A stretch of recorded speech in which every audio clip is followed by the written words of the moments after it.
I'm Jennifer, 28 years old, and for most of my life, I believed I was the family failure. My sister excelled at everything while I just got by with average grades and overlooked talents. I accepted being the lesser one, the daughter who never measured up. But one day the insults hit too hard, and I snapped. That day was a family dinner when my mom sneered, "You're only 1/10 of your sister." My sister laughed and added, "After eating, wash the dishes, you idiot." I slammed my hand on the table, stood up, and showed them the evidence I'd gathered, and the cup slipped from my mom's hand. Before I get into how this family blow-up happened and how one reveal shattered their perfect image truot kijin, voi kautrien kwa toi toi mon biet banjang, ng heluk may giova oth hanfo, now toi ret voi vi biet kautrien min hlang sa toi jiao. And please hit like and subscribe for more real-life drama stories. Trust me, you'll want to hear how years of favoritism built to this explosion, and how I finally claimed my worth. Growing up in suburban Carmel, Indiana, I learned fast I'd always be in my sister's shadow. She was 2 years older and nailed everything without trying. I struggled with math while she aced advanced classes in high school. When I made the junior varsity volleyball team, Mom pointed out my sister had been captain at my age. The comparisons kicked off early at parent-teacher meetings where I'd wait outside and hear my name tied to hers as the goal I couldn't reach. Teachers said things like, "Jennifer's nice, but she doesn't have that drive your older daughter showed." Mom would agree, then lecture me on the drive home about trying harder. My sister kept a perfect GPA, ran student council, led the debate team, and volunteered at clinics. I scraped by with a 3.2 even after studying nights. Photography was my escape, where I felt creative and skilled. But when I showed Mom my shots, she'd glance and say, "That's cute, but did you hear your sister got another award?" Scholarship news hurt most. She got full rides to top med schools, picking Yale. The family party went on for hours with calls pouring in. My acceptance to local college got a sigh from Mom. "At least you're going somewhere. Your sister always said it's a start." I tried clubs like yearbook for photography, but quit when Mom skipped my exhibit for my sister's med school event. I dabbled in art contests, winning a county prize, but Mom called it a hobby. Medicine builds a future like your sister's path. High school ended with her as valedictorian, me in the middle row. At the reception, everyone buzzed about her Yale plans. I stood aside fielding pity questions about my future. Even home decor showed it. Her awards front and center, my photos tucked away. When she left for Yale, the calls on speaker made me listen to her successes, but revenge didn't start overnight. It built slowly from those early years in Carmel where the comparisons shaped everything. My sister Nicole was the star, 2 years older, pulling off perfect grades and leadership roles like it was nothing. While I wrestled with basic equations, she was already in honors math, solving problems that stumped the class. Mom would beam at report card time, holding up Nicole's straight A's as the example, then glance at mine with a disappointed shake of her head. The dig started small but stuck. At soccer practice, I'd finally score a goal in JV games, only for Mom to remind me Nicole had led her varsity team to state championships. She had that natural talent and drive. Mom would say, her tone implying I lacked both. Parent-teacher nights turned into sessions where I'd overhear my efforts dismissed. "Jennifer tries hard, but she's no match for Nicole's focus," one teacher noted, and Mom nodded along later, drilling me on why I couldn't step up. Nicole kept stacking achievements. 4.0 GPA, student body president, captain of the science club, even interning at a local clinic by junior year. I hovered around a 3.2, pouring hours into homework just to pass. Photography became my outlet, capturing moments that made me feel alive, like street scenes or family portraits where I could control the frame. But showing Mom my prints got the same response, a quick look then, "Nice effort, but Nicole just won another science fair award. That's real accomplishment." The pain sharpened with scholarships. Nicole landed full rides to multiple top schools, choosing Yale for pre-med, and the house filled with relatives toasting her future. My community college letter arrived to crickets. Mom opened it, sighed, and muttered, "Well, at least it's something. Nicole says these programs build basics." I pushed to find my spot, joining the school newspaper for photo assignments, but dropped out when Mom missed my feature spread to attend Nicole's award ceremony. I tried track, thinking speed might earn notice, but quit after Mom casually noted Nicole had turned down athletic offers to focus on academics.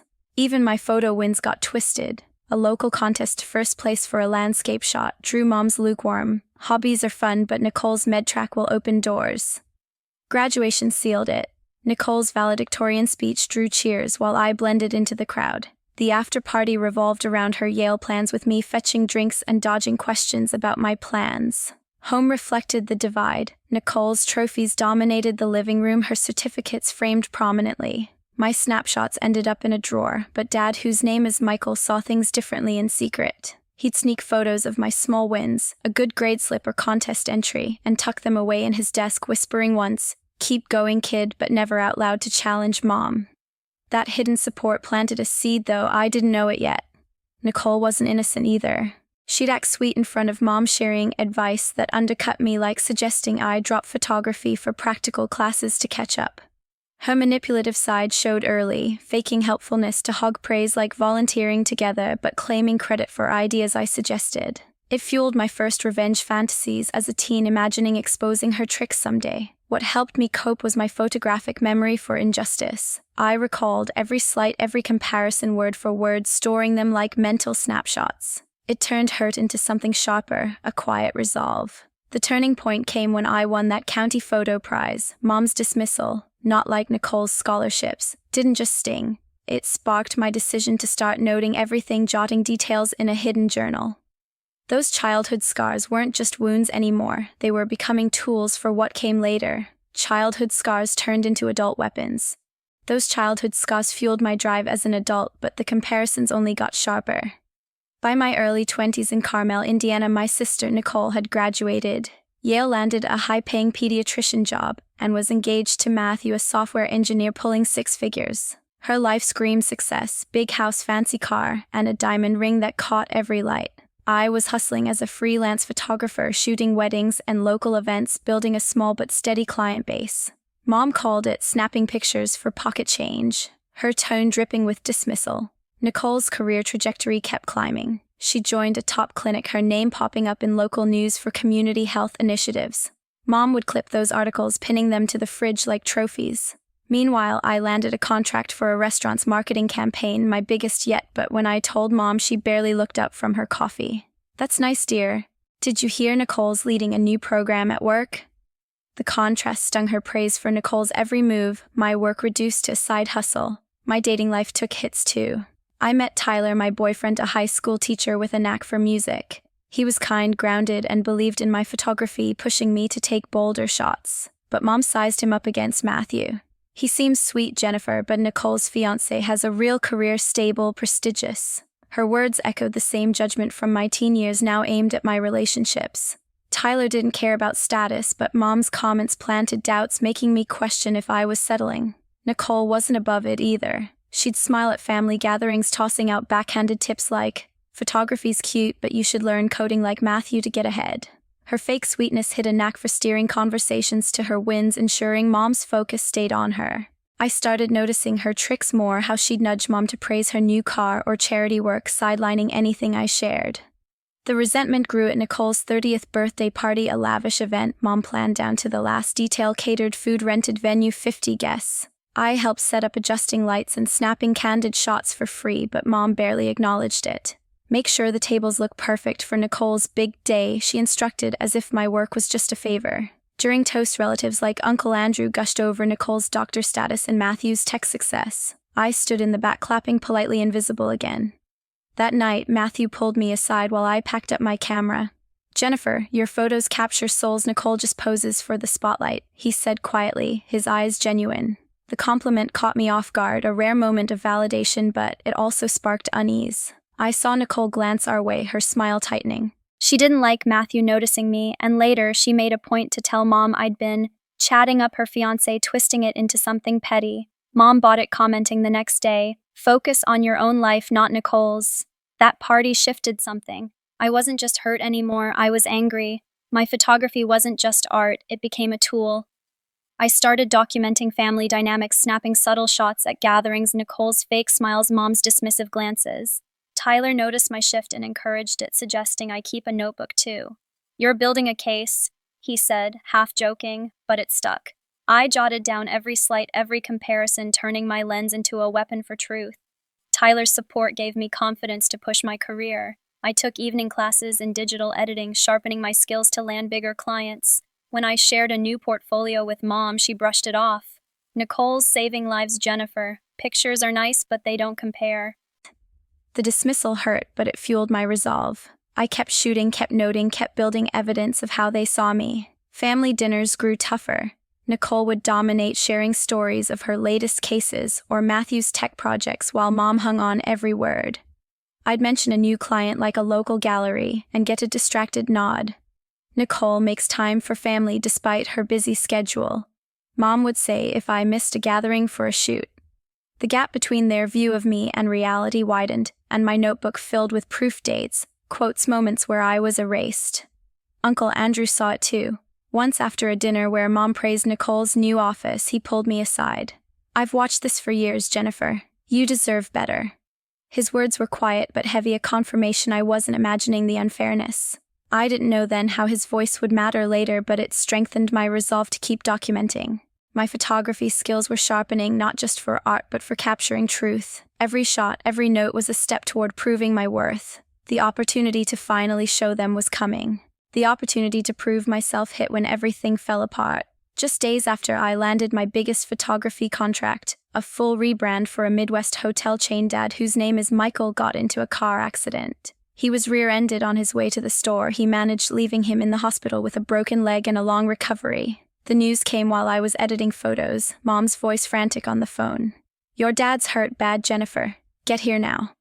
I rushed to the hospital in Carmel, spending hours in the waiting room with Mom as doctors explained Michael's surgery and months of rehab. His job as a store manager was their main income, and with him out, the family's finances tanked. Medical bills piled up, insurance barely covered half. Mom worked part-time at a bookstore, nowhere near enough to keep up with the mortgage, utilities, or hospital costs. They were living paycheck to paycheck, savings drained from past home repairs. Without hesitation, I stepped in. My freelance income was tight, but I could cover their bills for a while. Over 3 months, I paid out $12,000, mortgage, utilities, Dad's prescriptions, taking every gig that came my way. I shot late-night events, edited until dawn, and skipped weekends to keep them afloat. Tyler helped me juggle the workload, staying up to review contracts or brainstorm pitches. "You're saving them," he'd say, but Mom didn't see it that way. She kept praising Nicole, who was too busy with her clinic to visit much. "Your sister's saving lives, Jennifer. She's got so much on her plate." Meanwhile, I was draining my savings, and Mom never asked how I managed. The irony hit hard when I found out she'd used some of my money to buy Nicole a designer handbag as a work milestone gift. I saw the receipt on her desk, $500 straight from my mortgage payment. The betrayal cut deep, turning my exhaustion into fury. That discovery wasn't the only blow. Digging through old family boxes for insurance papers, I found a stash of home videos from the 1990s and 2000s. I watched them late one night expecting nostalgia, but instead saw a pattern of favoritism. Clips from Nicole's birthdays showed Mom gushing over her gifts while barely glancing at mine. School events had Mom cheering Nicole's awards, my photo exhibits ignored. One video caught Mom saying, "Jennifer's pictures are fine, but Nicole's got real potential." 20 years of dismissal captured on tape. Tyler watched with me, pointing out the manipulation. "Your mom's built a narrative where Nicole's the star, and you're the backup. These videos prove it's deliberate." His analysis sharpened my focus. My photography skills weren't just for art anymore, they were for evidence. I digitized the clips, organizing them into a timeline of slights from childhood to now. My notebook grew thicker, detailing every payment I'd made, every dismissive comment Mom tossed out. Dad started to open up during hospital visits. One day, as I adjusted his pillows, he whispered, "I kept those photos of your work because I knew you were special. I should have said it louder." His confession stunned me. He'd been quietly proud, but too scared of Mom to challenge her. He slipped me a memory card with more old footage clips he'd saved of my contests and exhibits, saying, "Use these if you need to." It was a quiet alliance, fueling my resolve. Nicole stayed distant, dropping by once with Matthew, talking about her new office and their upcoming Europe trip. Mom lit up, never mentioning the crisis. When I brought up a new client, a gallery show for my photos, Mom waved it off. "Nicole's so busy, but she still checks in. You should manage your time better." The comment burned, but I didn't snap yet. I kept documenting bank statements, receipts, video, timestamps, my photographic memory locking in every detail. Family gatherings grew unbearable. At one dinner, Mom raved about Nicole's latest award while I sat quietly, my contributions invisible. Uncle Andrew caught my eye, his nod saying he saw the unfairness too. Tyler pushed me to keep going. "You've got everything, money trail, videos, notes. You're ready." We mapped out a plan not just to confront, but to expose, using every piece of evidence I'd gathered. The weight of those months working to exhaustion funding a family that dismissed me was crushing. But it wasn't just about survival anymore. I had the tools, the proof, and the will to make them see the truth. Evidence was ready. Time for truth.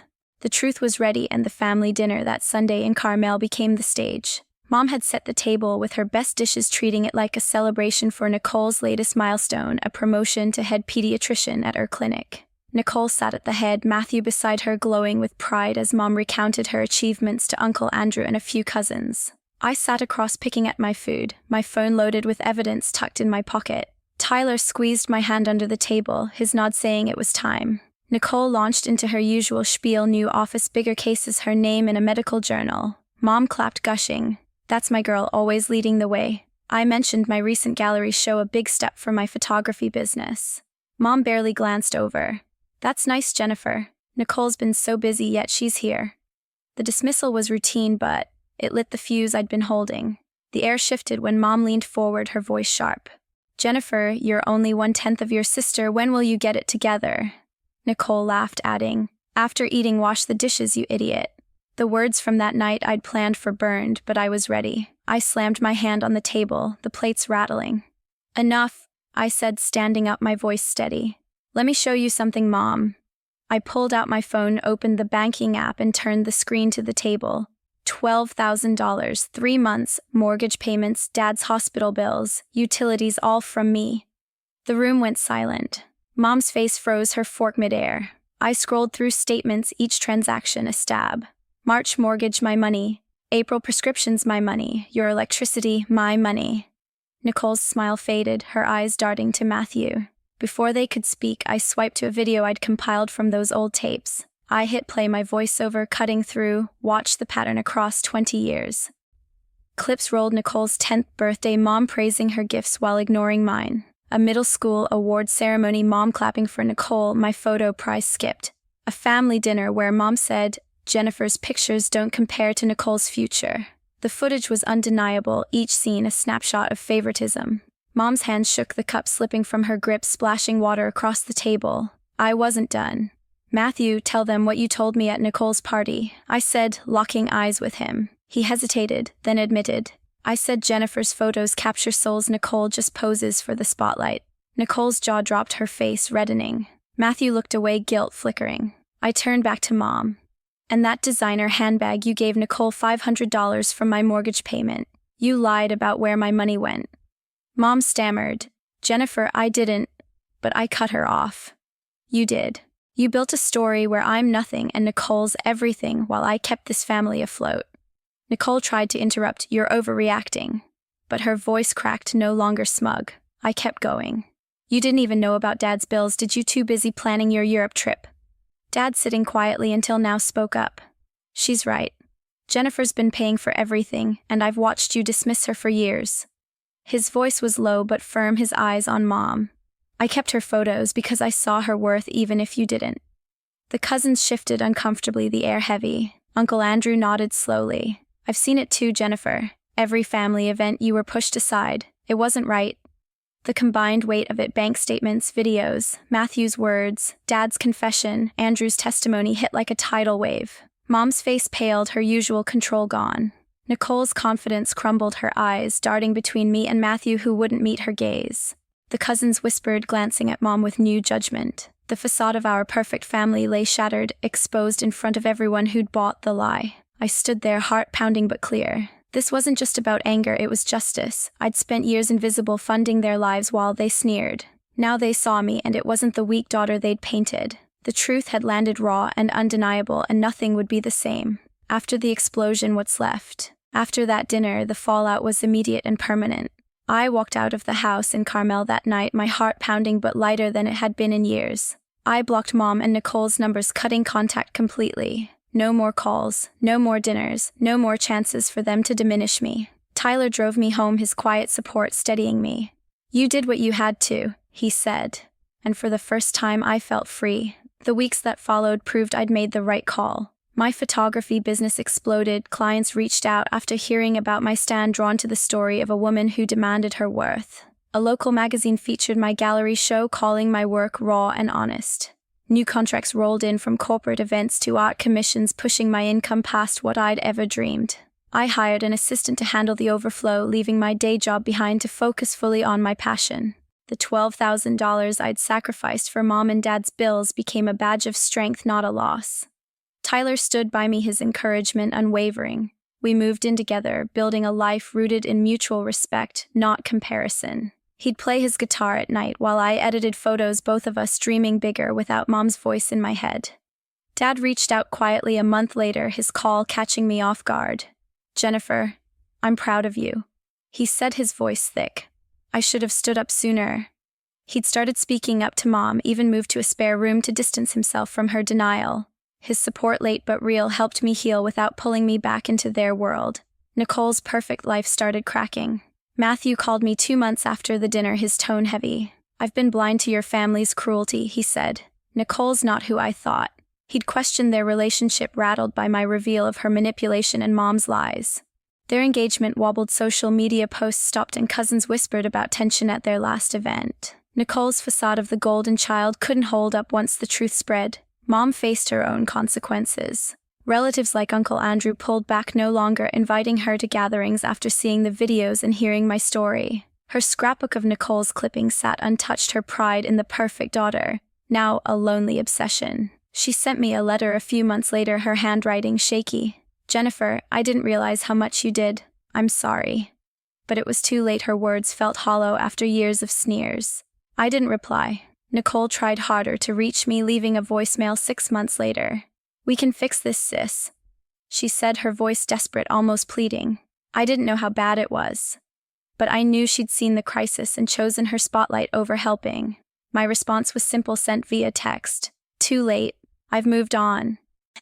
It wasn't vengeful, just final. I'd spent decades seeking their approval, but that dinner showed me my worth didn't need their validation. Looking back, that night at the table wasn't just about exposing them, it was about reclaiming myself. I'd been the invisible daughter, funding their lives while they sneered, but laying out the bank statements, the videos, the truth. I tore down their facade. The best revenge wasn't destruction, it was living well and letting the truth be seen. I learned that sometimes you have to burn bridges to build a better life, one where your worth isn't tied to someone else's scale. To anyone watching, here's what I want you to take away. Don't let favoritism destroy you. If your family builds a narrative that diminishes you, demand respect, even if it means walking away. The truth has power, and so does your choice to live free of their shadows.